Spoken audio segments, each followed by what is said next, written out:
Hi everyone, my name's Sanjana from Energetics Every Day.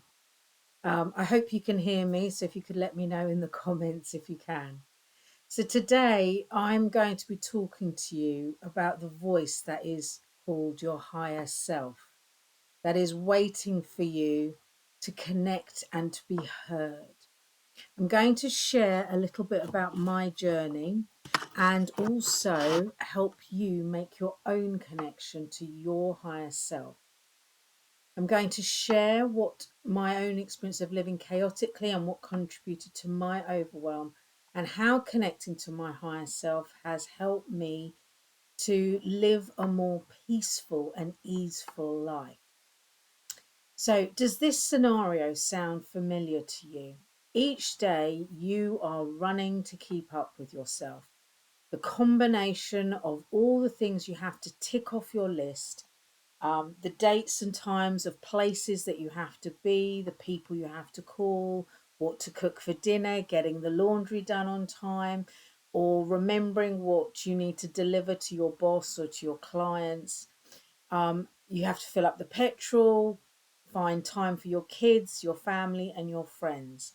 And how many of you can relate to that? The effort that goes into keeping all of those balls in the air is, in order for us to feel better and feel like we're fitting in, is mentally, emotionally, and sometimes physically exhausting. And all the while, underneath that, we're a bit like the swan that's paddling furiously under the water. There's a feeling of confusion or uncertainty or feeling lost, a sense of disconnection. And in our mind, there are dozens of tabs open all the time, all shouting for attention, creating a feeling of overwhelm, of not being able to keep up, or that we are falling behind. And in our efforts to keep up, or to fit in, or to be what is expected of us, we lose the sound or the ability to hear our own internal voice. For a long time in my early 20s and 30s, that was me. From the outside, everything looked fine, but inside, I couldn't tell which voice to listen to anymore. The voices outside myself, so society, friends, family, were always telling me what to do, how to look, or how to be. Um, I had poor boundaries with friends. I struggled with time blindness and was very disorganized. And I had also an all consuming sugar addiction. And at work, I struggled with hierarchy, and my time blindness and disorganization affected my productivity. There was a voice that I would hear occasionally that would try to guide me. But in the chaos of trying to fit in, I didn't really pay it any attention. I ignored it.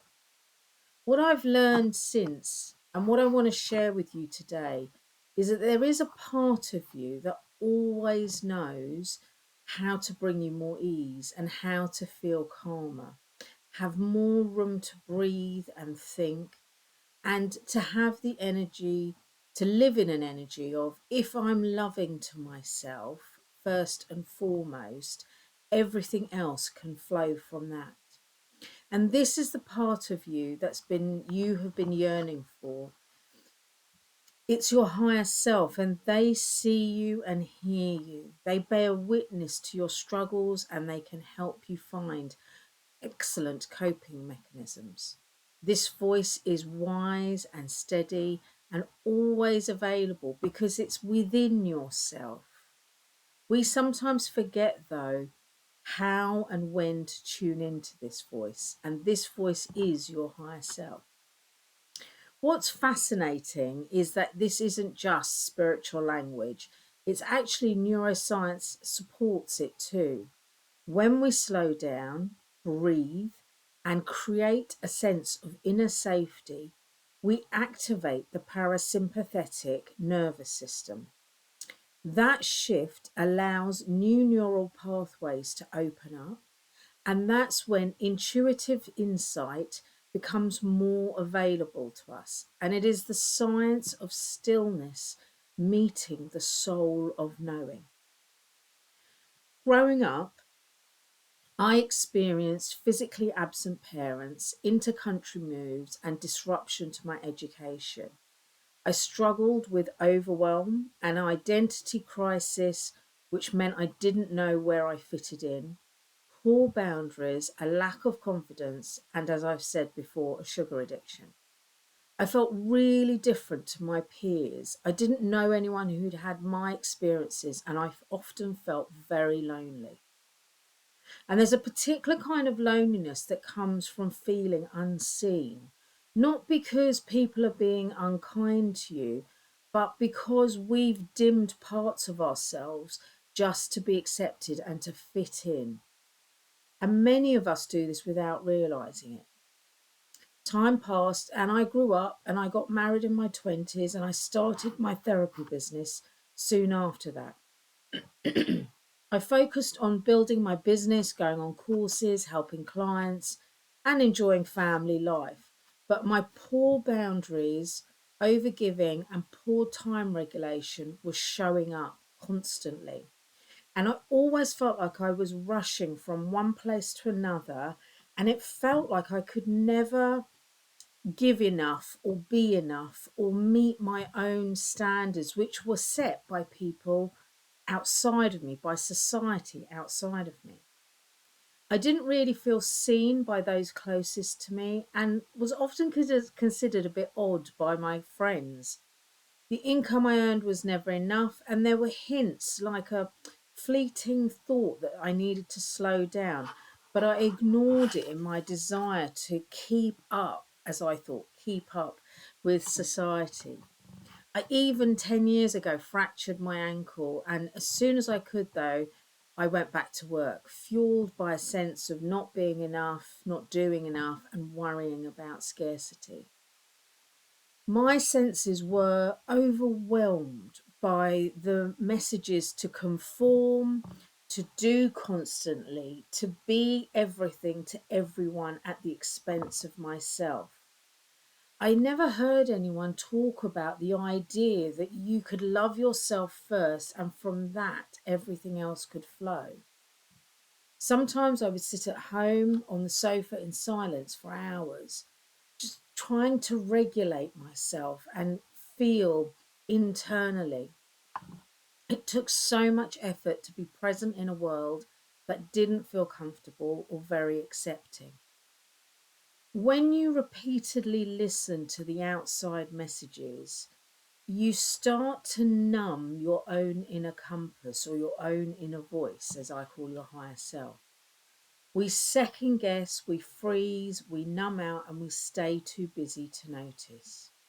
And this is often described as the flight, fight, fawn, and freeze reactions. Our nervous systems stay dysregulated, so our adrenaline and cortisol levels remain high, and our subconscious becomes hypervigilant for danger. For me, the turning point came when we went into the lockdown in 2019. I was so relieved to be able to retreat into my own small bubble. And I remember feeling, as I watched people around me agonize about the lockdown, I instead felt like celebrating. I didn't have to rush around. I didn't have to talk to loads of people. And my world shrunk to what felt like a very manageable, doable world. It was such a relief. I'd been given permission to stop and breathe. And during this time was when I connected consciously to my higher self, whose name is Athalia. I instantly no longer felt alone, and I no longer felt like a piece of me was missing. Remember, I mentioned about an identity crisis. There was also a feeling of, oh, I can cope now. Now, with her help, I began to change. I let go of limiting beliefs and I began to flow with ease and abundance. And I began to trust my own inner knowing, my own voice, and stand in my own truth. It didn't happen overnight and it wasn't always smooth sailing, but every time I tuned in and listened, I felt reassured and I began to build a deep trust, not only with her, but with myself. Energy flows constantly in and around us, and with our higher self's help, we can connect to that flow and begin to understand how our feelings of stress or anxiety make a difference to our ability to hear or notice. When looking back, I noticed that when I was anxious, I was disconnected from myself and unhelpful behaviors would resurface. But when I was calm and grounded, I could hear and connect with my own desires, needs, and a voice before I did anything else. It wasn't magic, although it felt magical, it was energy. And it taught me something profound, that connection to myself wasn't a luxury, it was an essential. It was the foundation for a life that I could love. It meant that I was at the center of my world. So I'd like to invite you to close your eyes, and I'd like to take you through an experiential practice. And we're going to connect to your higher self, each of you. So if you just close your eyes and take a nice deep breath in and out and allow your shoulders to drop, and take your imagination to the very center of your brain where there is a gland called your pineal gland. It's about the size of a pea.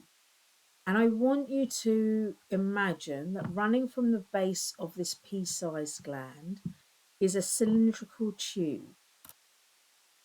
Remember, it's imaginary, so it won't show up on x rays. Imagine this tube running down through the center of your head, down into your throat, through into the middle of your chest, down into your tummy, and down into your pelvis. If you are a visual person, you might see the cylinder and you might notice that there's white light swirling around in it, and there are flashes of colours: reds, pinks, yellows, silvers, golds, greens, blues.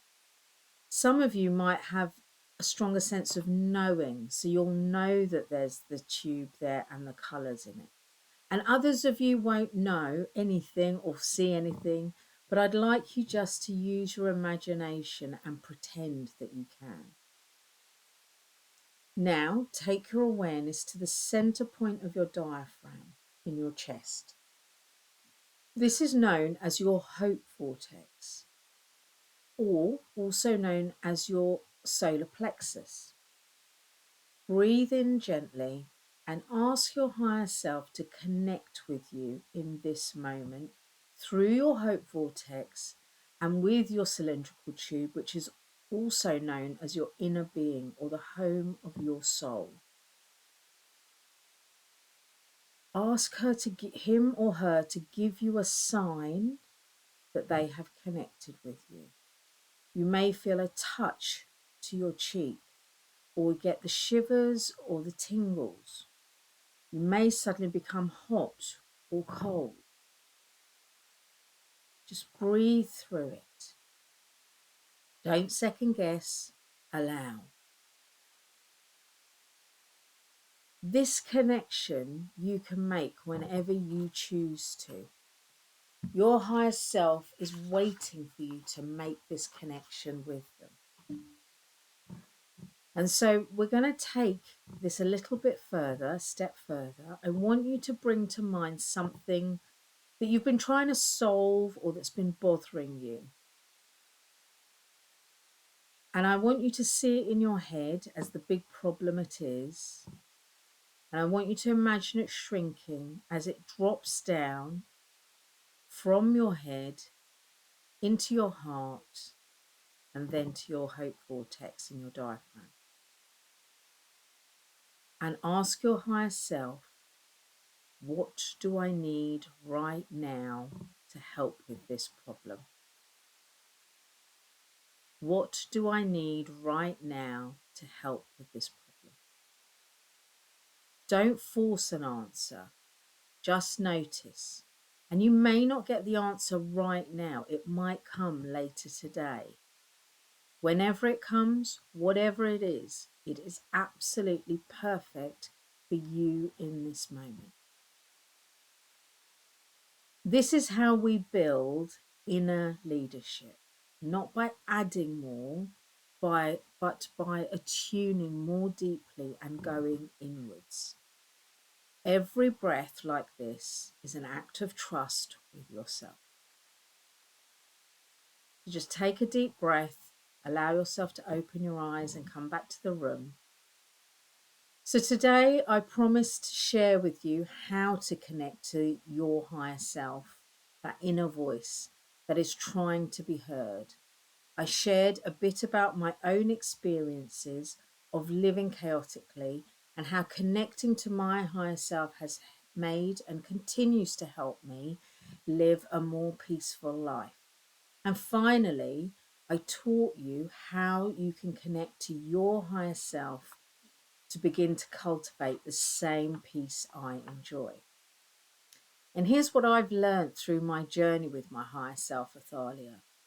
Reconnection isn't about fixing you, it's about remembering what's already within you. That your higher self has always been with you, waiting for you to ask for help because we have free will and they will not interfere unless we ask. When we start to rebuild that trust with ourselves, everything shifts. We make decisions more easily, we stop overgiving and have better boundaries. And we start leading and living a life in a way that feels natural and good to us. And because when one person learns to trust this inner voice, their higher self, it unconsciously gives permission for every person that you meet to do the same. That ripple effect is how we begin to change the collective story of not enoughness. One act of trust, one breath, one request at a time. So if what I've shared today with you has resonated, I would love to invite you to join my wait list for a program I'm launching in the new year called the Trust Immersive Room. And it's a space designed to fill you with connection, love for you first, and alignment. My name is Sanyana Clark. My business is called Energetics Every Day, and I am a spiritual life coach and the author of the book Energetics Every Day Your Way. I can help you create a life of ease and abundance with the help of your higher self. So, thank you for being here and listening to my talk. It's my first online talk, so this is quite exciting. I've done a couple of in persons, but this is quite exciting. Does anyone have any questions for me? I've got a few minutes till we have to go on to the next thing. Oh, I'm really glad, Hannah and Anita. Thank you for your comments. I appreciate that. Sanyana, thank you. I hope you can hear me Yes, now. I can. I'm so sorry that my sound was playing up and I didn't get to introduce you properly. That's What okay. a wonderful talk and what a wonderful introduction to our higher selves you just shared. Thank you so much. Oh, you're very welcome. I have to say, meeting my higher self has been singularly the best thing that's happened in my entire journey as a therapist. And I've been a therapist for nearly 30 years now. And it is the thing that has made the biggest difference to my life. I honestly, I'm obsessed with higher selves. I love them, and they're fantastic personalities. They reflect some of who we are as well. So some of Mm. your characteristics, the things that people point out to you, like, oh, you're really funny, or some people, like for me, people say I'm very direct and I'm very loving. and my higher self is even more direct and even more loving than me, and I'm a reflection of that. So it's a lovely journey of learning about yourself in a deeper, more meaningful way. That's fabulous. Yeah. I'm going to switch off the recording now in case anybody does want to ask things and is worried about